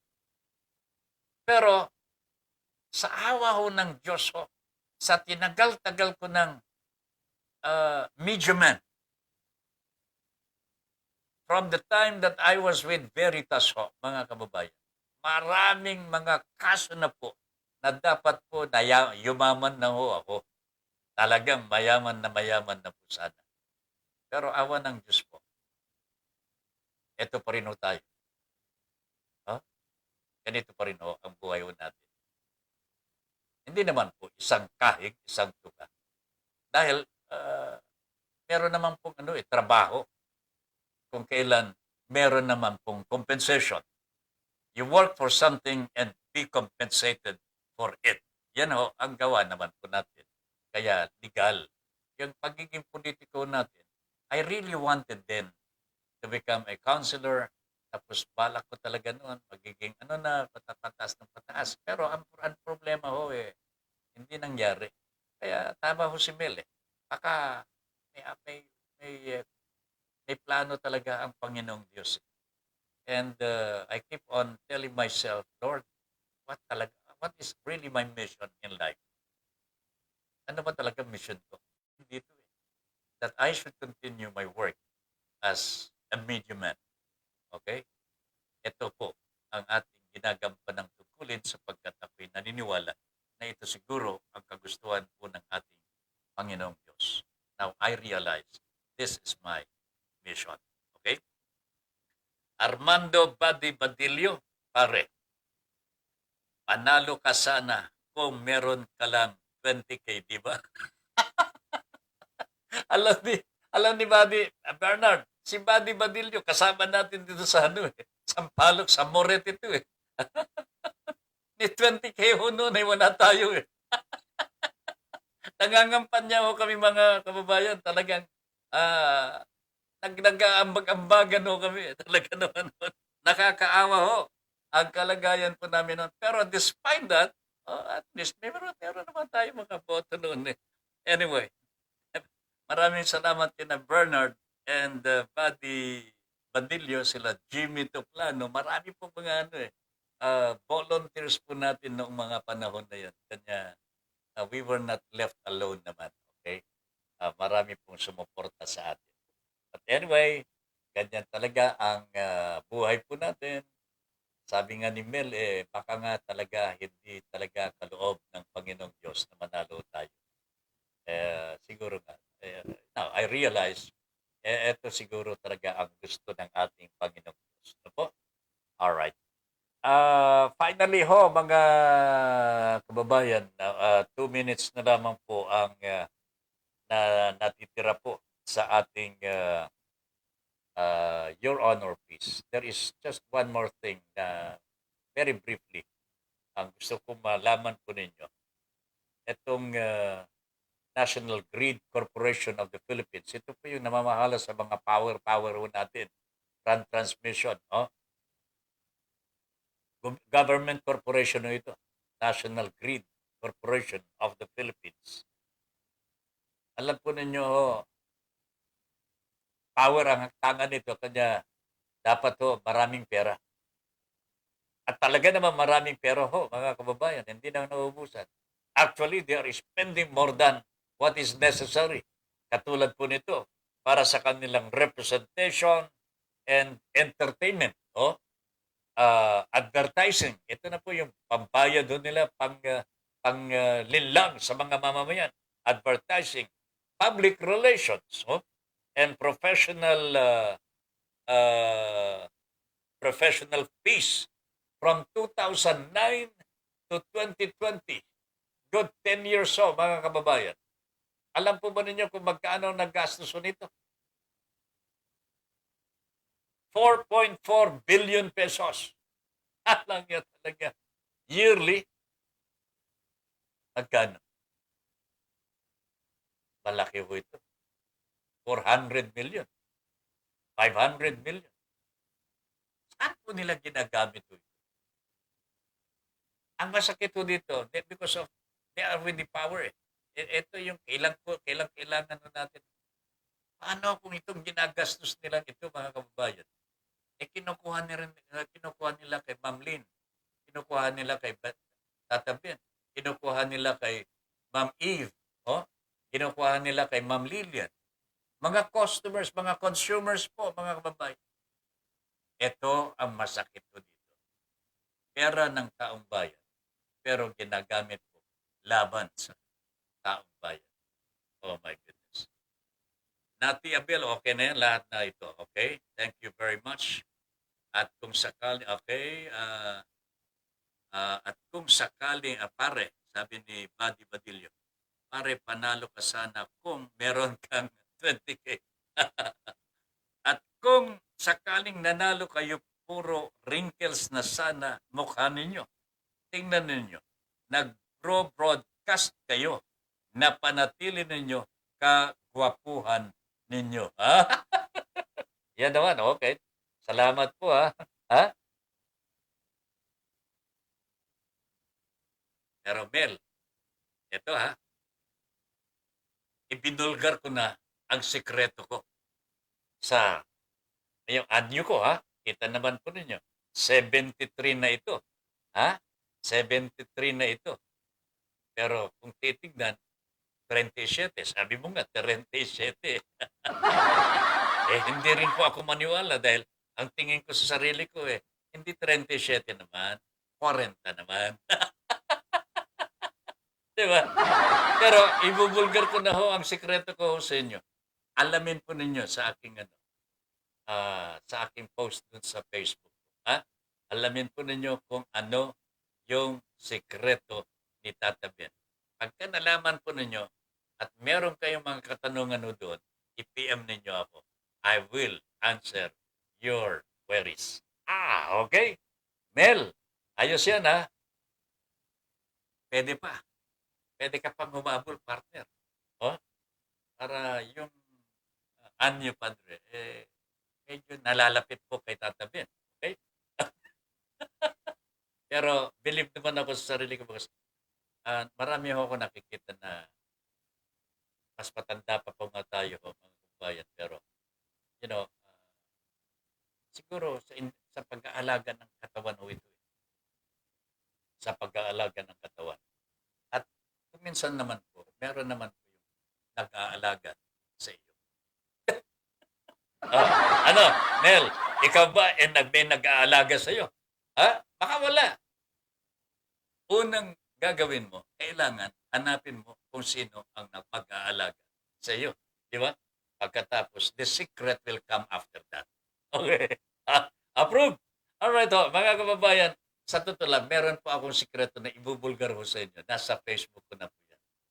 Alamin po ninyo pagkatapos kung may mga queries kayo, may katanungan, pwede po i-PM ninyo si Tata Ben. My phone. Jane Cruz, love, love, love. Ako ang nag-aalaga, sabi ni Mel. Salbahe ka, alagaan mong sarili mo. Hindi kailangan merong mag-aalaga sa iyo. Gayahin mo si Tata Ben. May nag-aalaga kay Tata Ben. Alright, mga kababayan. Standby na po para sa susunod na programa ni Parang Doy del Castillo. Again, maraming salamat po sa mga nag-comment. Ako, tuwa po ako. Maganda mga comments po ninyo ngayon. Marami po tayong napag-usapan.